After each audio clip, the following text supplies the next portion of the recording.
Hello, welcome to the Monday Agenda. The Monday Agenda today is celebrating the relationship between Tanzania and India. And with me, there's no better person to celebrate this great relationship that we've had for years, other than His Excellency, the High Commissioner of India here in Tanzania, Binaya Pradhan. Very welcome to the program. Thank you. Thank you. As I mentioned, we are celebrating. I like to say celebrating because Your Excellency, you will agree with me that the 6-7 months you've been in Tanzania, you've felt welcomed. So I'm sure my viewers will be keen. 7 months in Tanzania. How would you describe your stay so far? I think you rightly characterized it, that I felt welcome. I came here in the second week of August. The welcome I got immediately from the people of Tanzania and the government was overwhelming. Within a fortnight, I got the chance to present my credential to the President, Her Excellency Samia Suluhu Hassan, and that made me functional, of course. Then I took the opportunity to visit different parts of the country. So in last 7 months, I have been to Dodoma for official meetings, but I have also been to Zanzibar to call on the President. I have been to other parts of the country like Morogoro, Arusha, Tanga. Okay. And wherever I have been, I found that I was made to feel at home. The people are very welcoming. The government is ready to engage.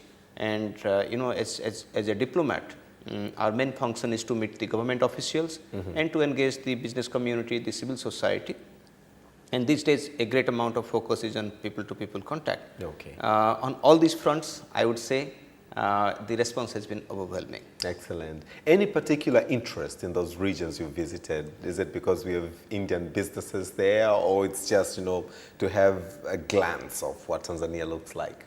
I think it would be a bit of both. Okay. I want to understand the country better, and that's the reason I have decided to travel by road. Most of the time, I at least try to cover one part of the journey by road to have a feel of the place, to have a feel of the different regions that come in between. But also, of course, to go and meet the business community, the government officials. So, for example, I was in Tanga. I met the regional commissioner. Okay. I met the business community. I visited few industries which have been set up with Indian investment or with Indian machinery. So it's a bit of both to understand the country as well as to foster better political, economic, and cultural linkages. Okay, excellent. Truly honored, Your Excellency. And prior to coming to Tanzania, where were you, Your Excellency? I was, posted as India's deputy ambassador in Moscow. So that was for 2 years. Okay.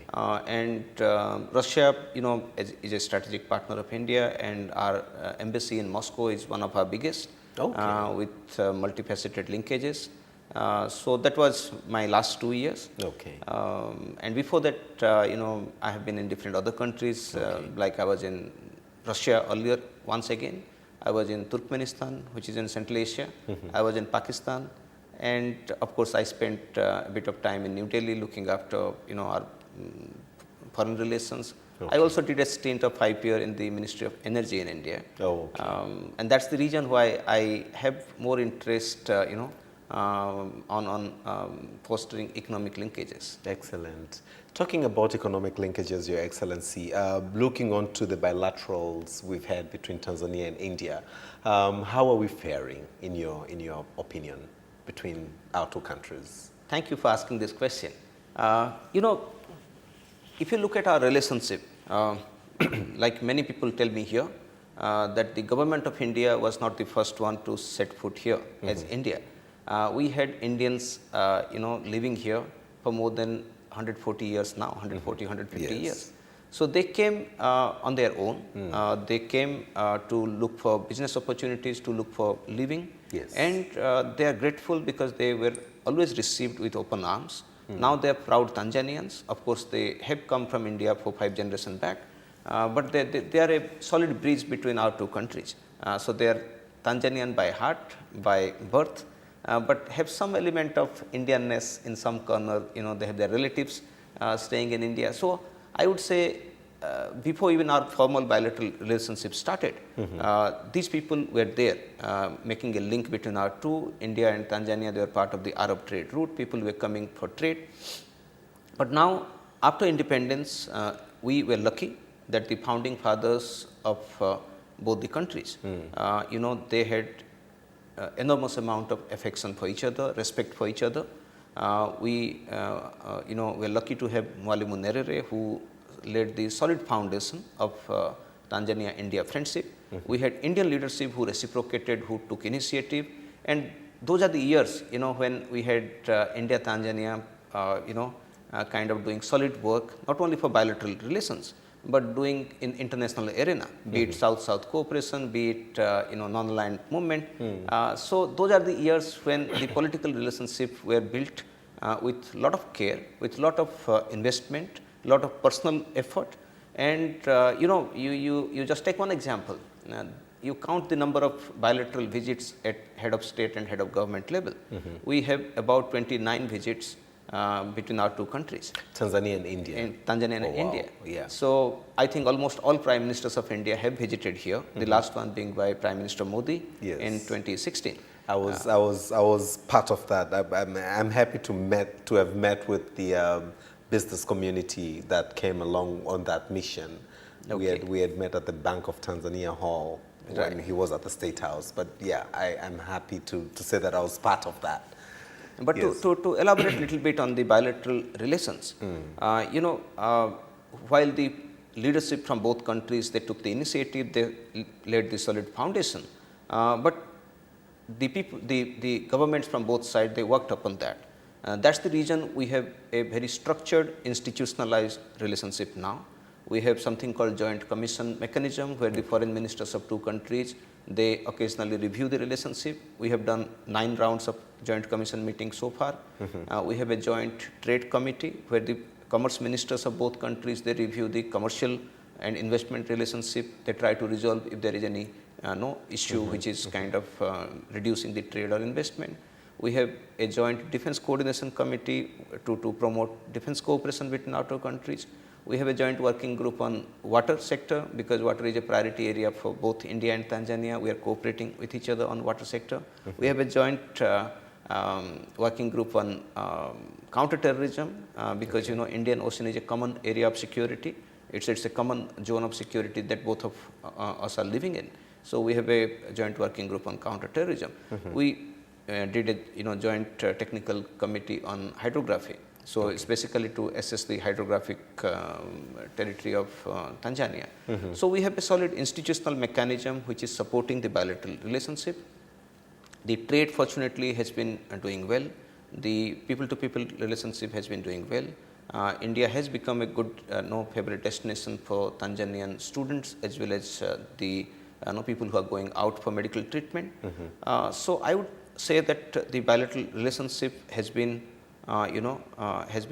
benefiting from all these combination of factors. Okay. That the political leadership, the business community, and the people from both sides, they have been investing in this bilateral relationship.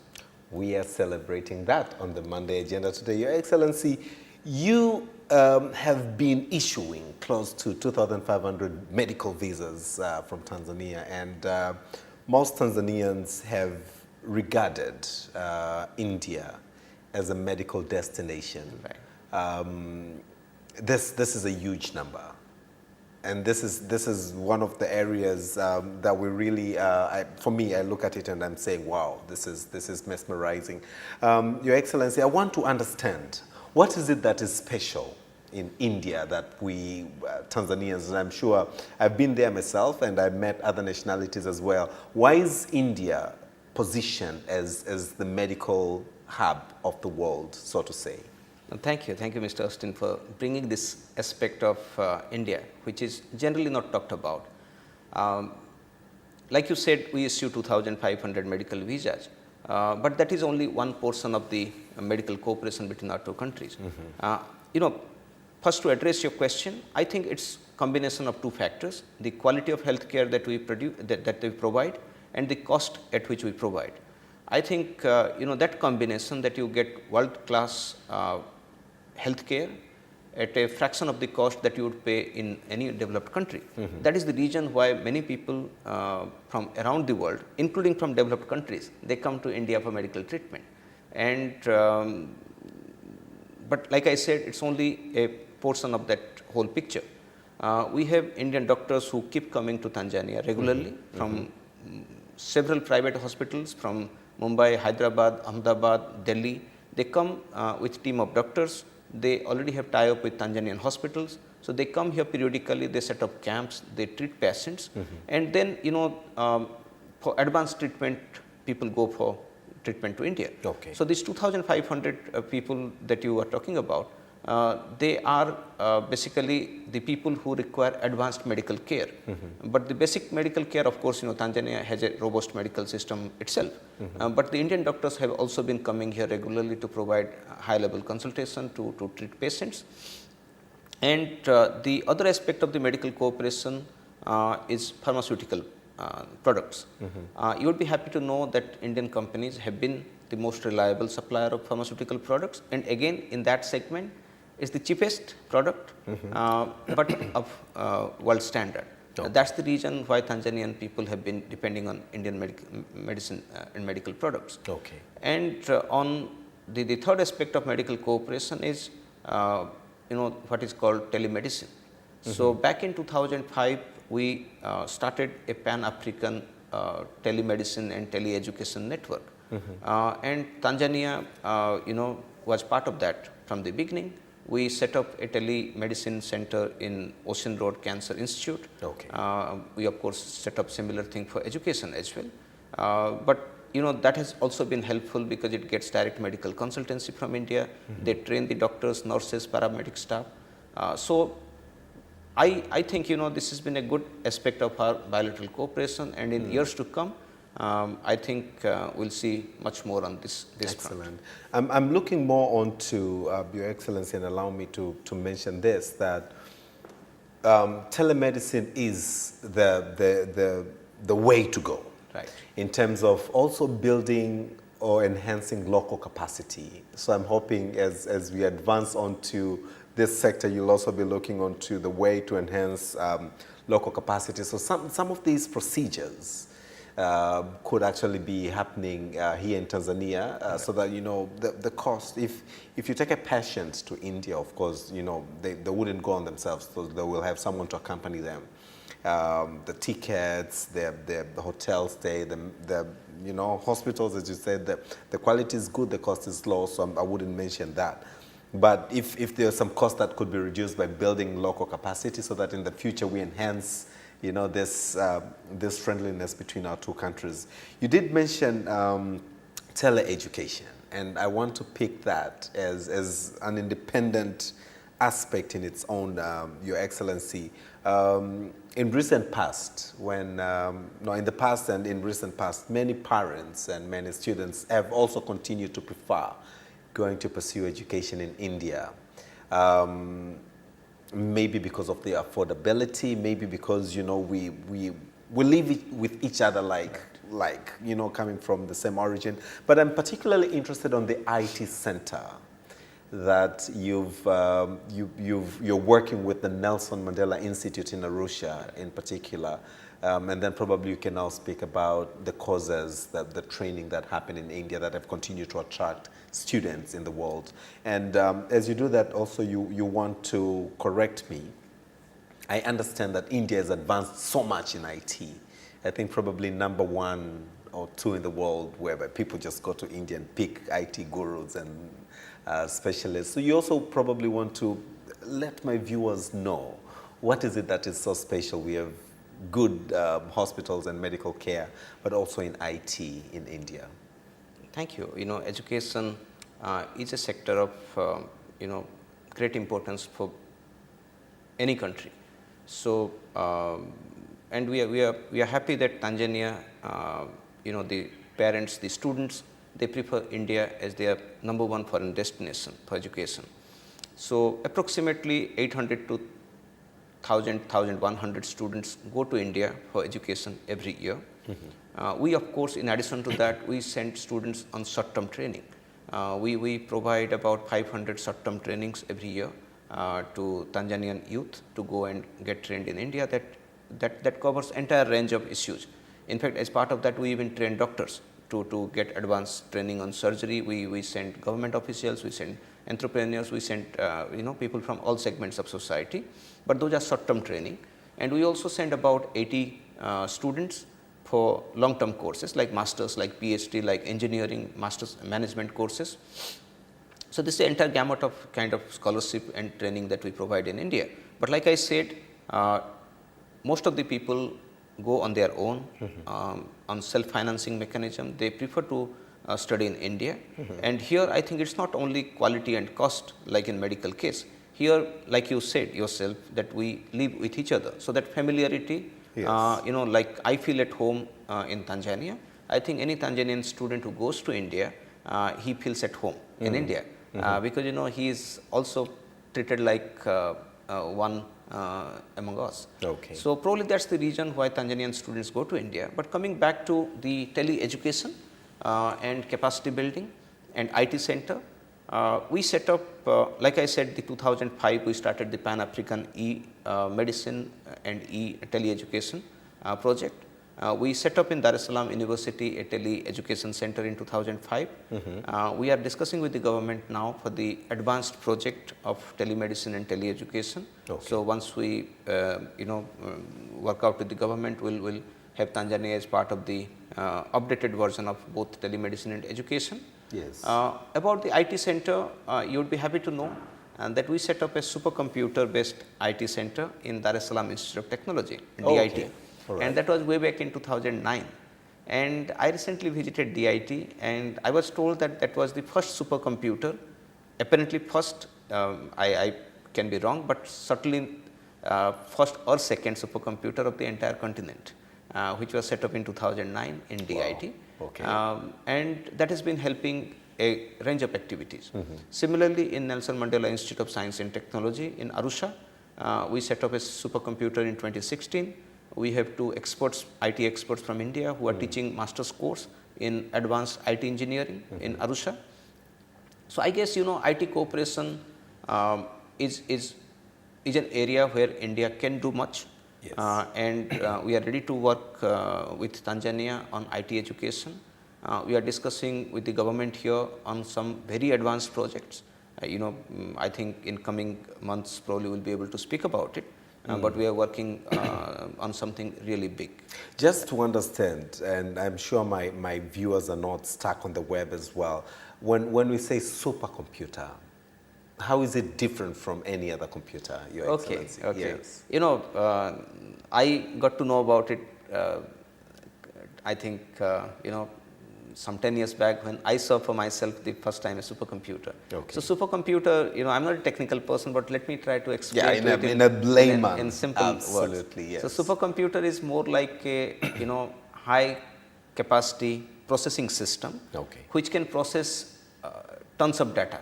Okay. So a computer like we talk about, 1 terabyte, 486 processing capacity. So these are the technical terms we attach with a capacity of a computer. Okay, all right. So when it comes to supercomputer, it's actually not a computer. It's a, something of the size of half of this room. Okay. So it's a huge data storage and data processing system. So if you visit a supercomputer, you will see that, it's a big investment and it requires real experts to manage the supercomputer. Okay. But the outcome of a supercomputer is, like for example, you want to have a weather forecast system of your country. You require a supercomputer which can process the data of last few years, which can synchronize with several stations together at one point of time. Then they can, come out with an outcome. The forecast. Or for that matter, you want to host the data of your entire country's population to give them some subsidy. So you have to have a supercomputer which would eliminate the people who don't deserve subsidy from the people who deserve subsidy. Wow. Okay. So supercomputer is required for any country for processing big amount of data. Oh, excellent.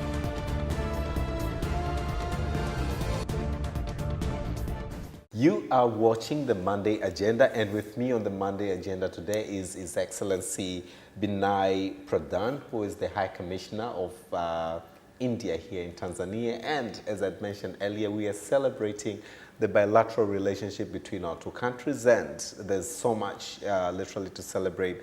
Your Excellency, my viewers would be very keen to understand, besides the bilateral, the sixth regime under Our Excellency Samia Suluhu has really been promoting economic diplomacy, FDIs, and markets for Tanzanian products abroad, including India.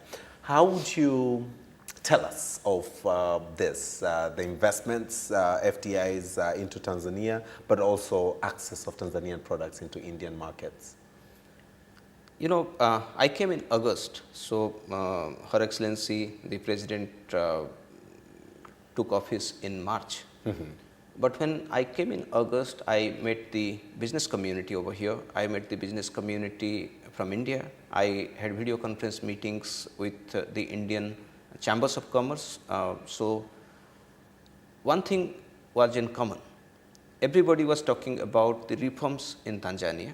Everybody was talking about how easily you can get work permits now, how easily you can get permission to start a business now. And I also noticed that a lot of Indian industries, Indian business, they were inquiring about opportunities here, who were more like first timers to Tanzania. So I could sense that there is an a bit about the good things happening here. And over a period of time, I realized that now the Indian investors who were actually earlier not looking for a big investment, big ticket investment in Tanzania, are now considering that. So I would commend the reform process that has been initiated, that has been done by Her Excellency the President. I'm sure everybody is talking about it now. People, the business community, they are optimistic that they have better opportunities to do business here. And I would say India is going to make the most out of this reformed atmosphere. Okay. Like I said, we have seen, let me give you a concrete example. In recent 4 months, we have seen new investment from India in pharmaceutical sector. Somebody is setting up a IV fluid plant. Somebody is setting up a veterinary medicine plant, a big one. Somebody is setting up a assembly line for machinery, which can be used for sugar plant, cashew processing plant. So these are new investment which are coming up. Of course, these are medium type investment, but we are also having discussion with the government for big investment here in port sector, in infrastructure sector, in health sector. Going forward, I'm sure you will have big investment coming from India in these areas. Excellent. Your Excellency, my viewers and people of Tanzania would be keen on India has been in Tanzania for quite some time. And I want to look onto a few aspects that I would probably look at them as milestones or footprints of India, and probably you'll spend a few minutes to talk about the Songo Songo project, SIDO, and you've already highlighted the pharmaceuticals companies. But also, if we can look again onto, in relation to my previous question, the avocado access, the avocado produced in Tanzania's access to India.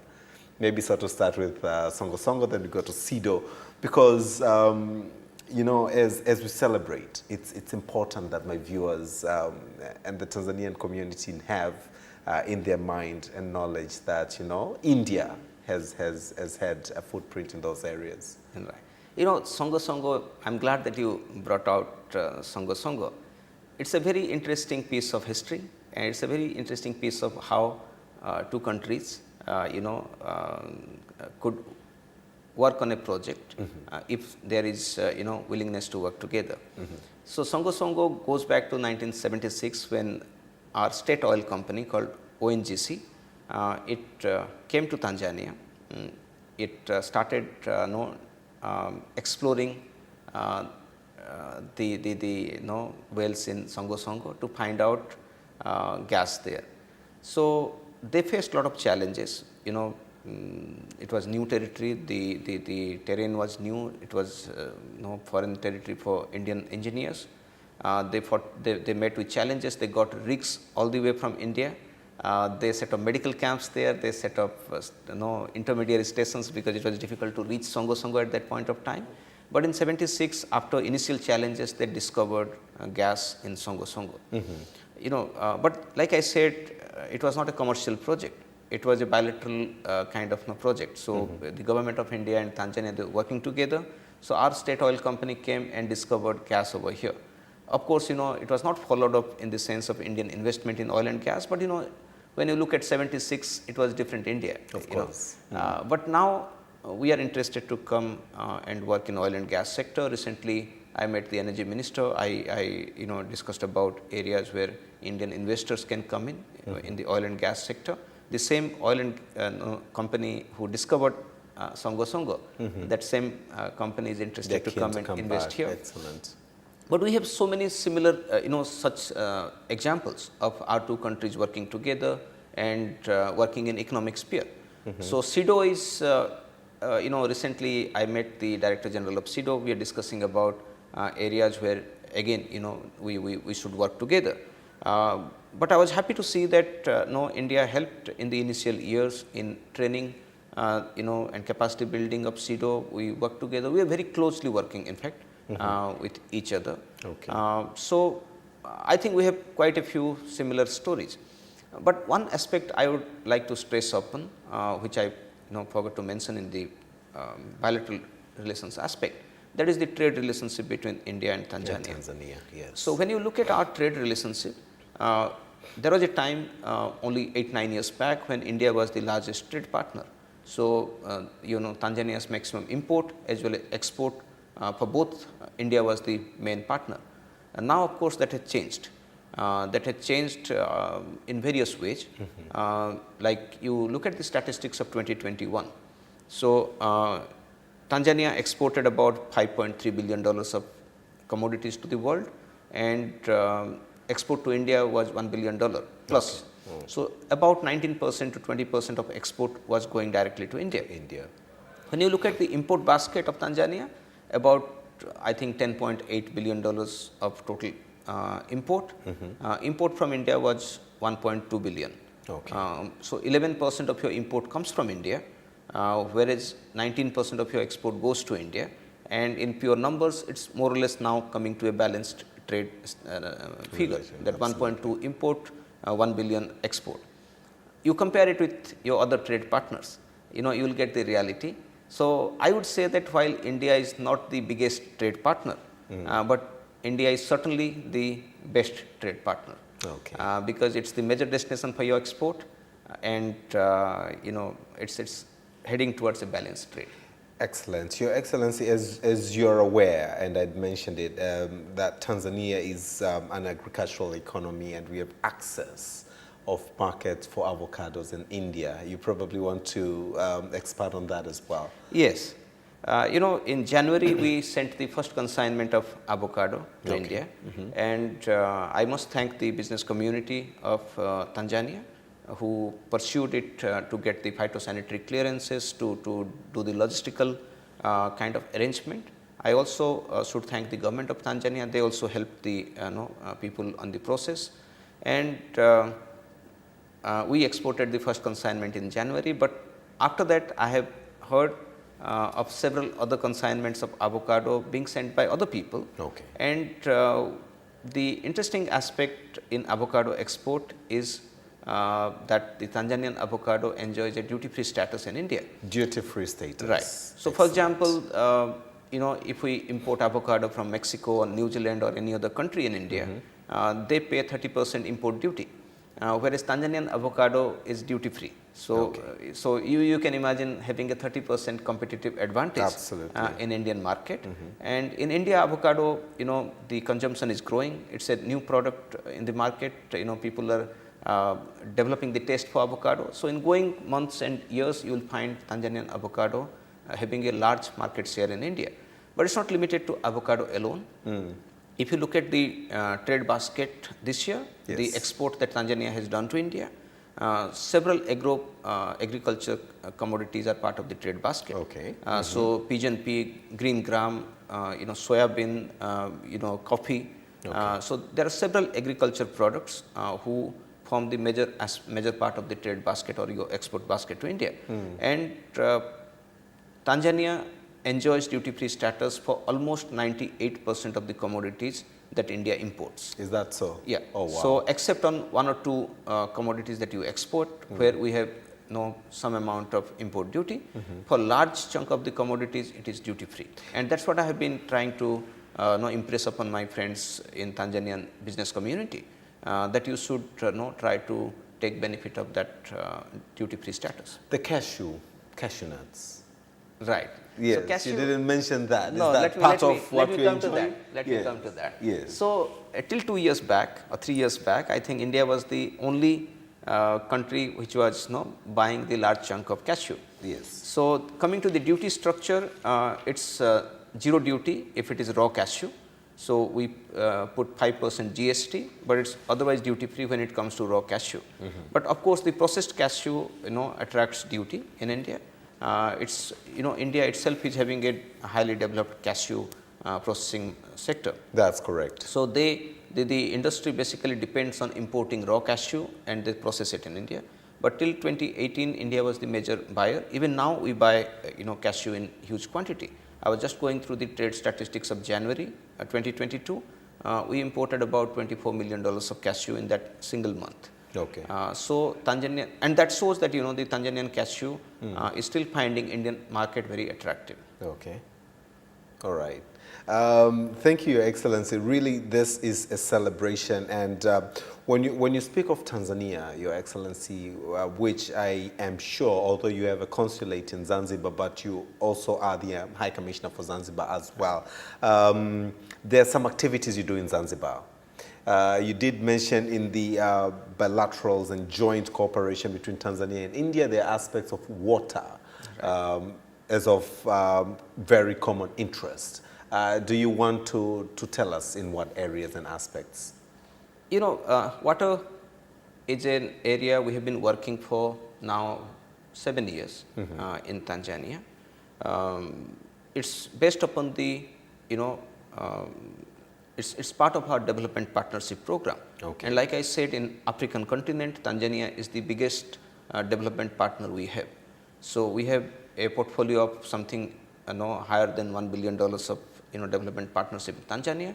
Most of it is in water sector, and so far we have completed water supply projects to part of Dar es Salaam.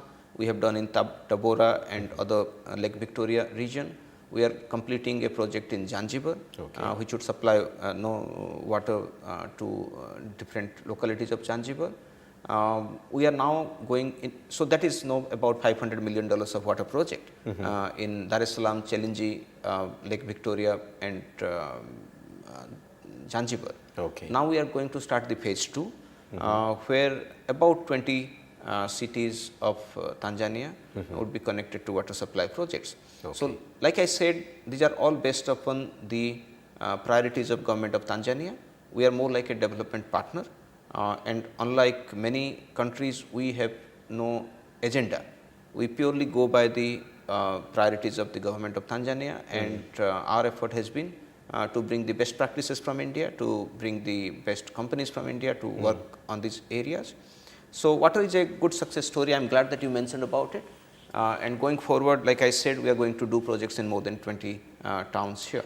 Just if it's not too technical, Your Excellency, when you say water, what are we looking at in terms of, are we drilling wells, are we, repairing or putting up new structures to supply water in these localities? It's actually a combination of all that you said. Okay. So, like in Dar es Salaam, for example, we get water from Rubu River, then we process the water to clean the water. Okay. Then we have huge reservoirs, and from reservoirs, so when you have a reservoir, you have to have that engineering structure to store water, and then you lay pipeline, big pipelines to bring up to the city outskirt, and then from city outskirt you do several distribution network. Okay. So, it's combination of all of that. So next time I do not have water at home, I should just call you, Your Excellency. I don't have. We are more like a facilitator. Absolutely, it's purely yes, the government of Tanzania. the authority.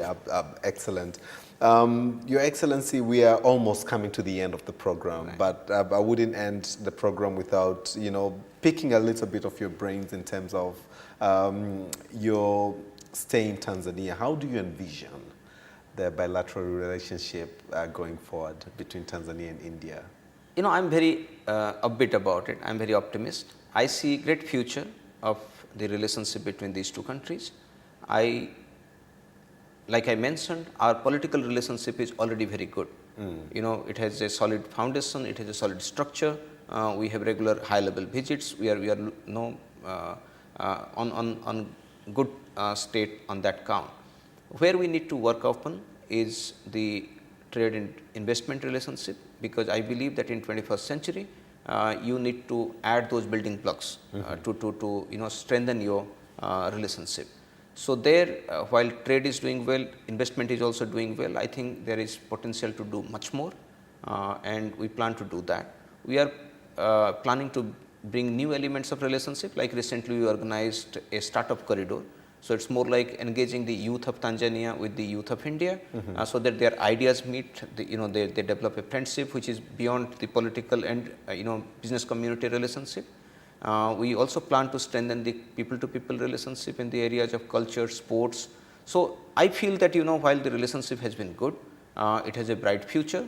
But the role of government or the embassies would be to bring in these new elements, which are more like 21st century, nuggets to strengthen a relationship. Okay. I plan to do that. I see very bright future, and under the current leadership of Tanzania and current leadership of India, I'm sure in coming years you will see a lot of good things happening. Yes.